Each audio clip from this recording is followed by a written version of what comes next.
Hello friends, BEd के counselling की new date आ चुकी है। यहाँ पर आप देख सकते हैं लखनऊ बीएड के ज़्यादातर कॉलेजों में स्नातक अंतिम वर्ष की परीक्षा का परिणाम घोषित नहीं होने के चलते संयुक्त प्रवेश परीक्षा बीएड 2020 की काउंसलिंग की तारीख में बदलाव किया गया है।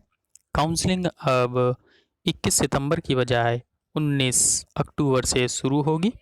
संयुक्त प्रवेश परीक्षा की समन्वयक प्रोफेसर अमिता वाजपेयी ने बताया कि बीएड की लगभग 2 लाख सीटों पर दाखिले के लिए काउंसलिंग 8 नवंबर तक होगी।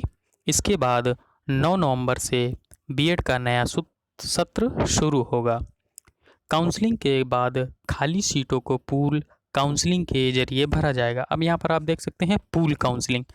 पूल काउंसलिंग का मतलब जो छात्र फर्स्ट काउंसलिंग में नहीं शामिल हो सके थे, अब वो छात्र दूसरी में भी नहीं शामिल हो सके, तो वो छात्र जिन्होंने काउंसलिंग में भाग नहीं लिया था तो अपने पास के कॉलेज में जहाँ पर सीटें खाली हैं वहाँ पर डायरेक्ट एडमिशन ले सकते हैं पूल काउंसलिंग के जरिए। इस बार दाखिले में आर्थिक आधार पर आरक्षण गरीब सवर्णों को भी मिलेगा। अब क्या है, जो EWS इकोनॉमिकल वीकर सेक्शन से बिलोंग करते हैं उनको भी, जनरल कैटेगरी वालों को भी आरक्षण मिलेगा 10% का, और ये आरक्षण सिर्फ गवर्नमेंट कॉलेजेस में मिलेगा।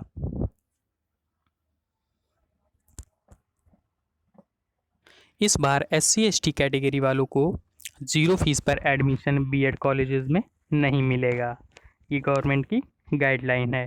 अब जैसे देख सकते हैं जो SC कैटेगरी के स्टूडेंट्स हैं उनको लास्ट ईयर तक मिल जाता था 0 के फीस पर, लेकिन इस बार क्या है, उनको भी जर्नल वालों के जैसे ही 51,000 रुपये बीएड के फर्स्ट ईयर की फ़ीस जमा करनी पड़ेगी। अब सेकेंड ईयर की बीएड की फ़ीस प्राइवेट कॉलेज की है आपकी 30,000 रुपये। तो मैं यहाँ पर आपको फ़ीस का स्ट्रक्चर बता चुका हूँ।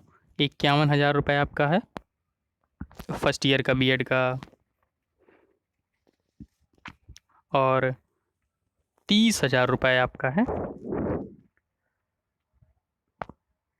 सेकेंड ईयर बीएड का।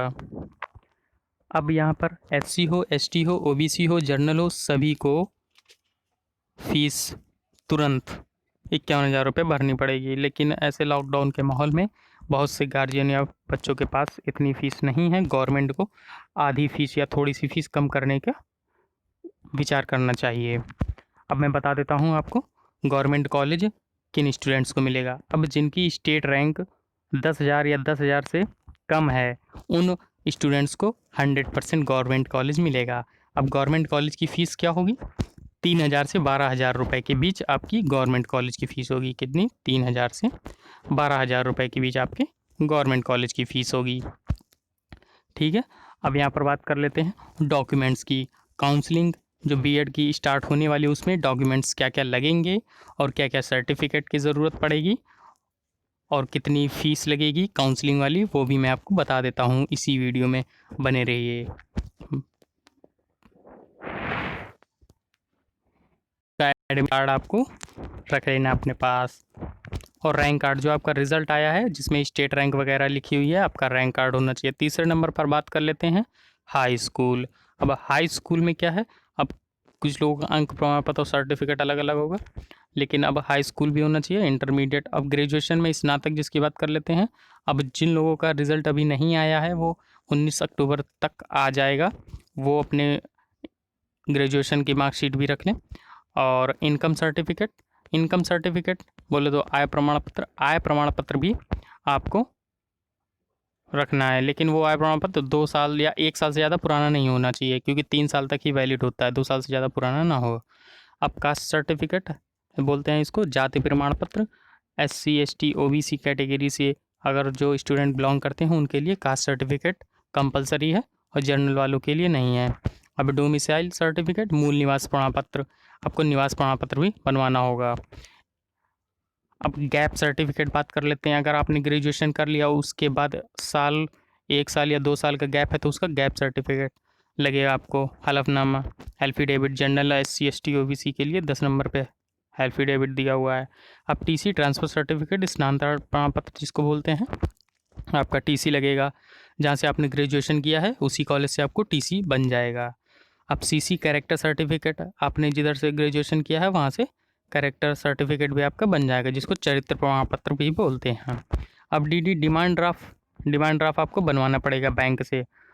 अब आपको डिमांड ड्राफ्ट डीडी 5,000 की बनेगी और उसकी 700 रुपये आपको देना पड़ेगा। काउंसलिंग का जो फीस है, चार्जेस है, अब 700 रुपये लगेगा। तो आपको टोटल आपको 5,700 रुपये की डीडी बनवानी है, 5,700 रुपये की डीडी, ठीक है। और ये लखनऊ यूनिवर्सिटी के अकाउंट पर बनेगी। अब मोबाइल नंबर आपको अपने पास बिल्कुल कंफर्म जो फॉर्म भरते टाइम आपने दिया था वही रखना है, और जीमेल आईडी भी वही रखनी है, चेंज नहीं करनी है।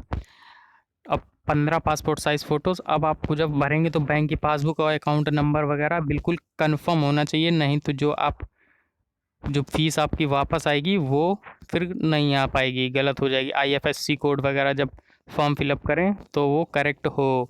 जैसे मान लीजिए आपने कॉलेज चॉइस फिल कर दिए, 6 से 7 10 कॉलेज मैक्सिमम होते हैं, आपने फिलअप कर दिए। अब उसके बाद मान लीजिए कॉलेज वही आप सिलेक्ट करिए, चॉइस करिए जहाँ पर आप जा सकें। ऐसा नहीं आपने कॉलेज चॉइस कर दिया और वो आपको अलॉट हो गया और वहाँ पर आप नहीं जाएंगे तो आपकी फ़ीस वापस नहीं होगी, काउंसलिंग वाली 5,000 रुपये। लेकिन आपने कॉलेज फिलअप किए हैं, अब कॉलेज वो वाले अलॉट नहीं होते हैं, तो आपको जो 5,000 रुपये है वो वापस मिल जाएगी काउंसलिंग की फ़ीस। तो अब आपको अपना 5,000 रुपये वापस लेना है, तो अकाउंट नंबर करेक्ट फिलअप करें, IFSC कोड भी करेक्ट रखें और कॉलेज वही फिल करें जहाँ पर आप जा सकें या पढ़ सकें। ज़रूरी नहीं है आप 10 कॉलेज भर दें, अगर गवर्नमेंट कॉलेज हैं तो 10 भी भर सकते हैं, नहीं तो 1 की 2 या 6 7 जितने भी, जहाँ पर जिन कॉलेजों में आप जा सकें। अब कॉलेज अलॉटमेंट लेटर आपको मिल जाएगा, मोबाइल पर OTP आएगा। अगर इससे रिलेटेड कोई क्वेश्चन हो तो आप कमेंट सेक्शन में पूछ सकते हैं। देखने के लिए धन्यवाद। चैनल को सब्सक्राइब कर लें लेटेस्ट इन्फॉर्मेशन के लिए। Thank you.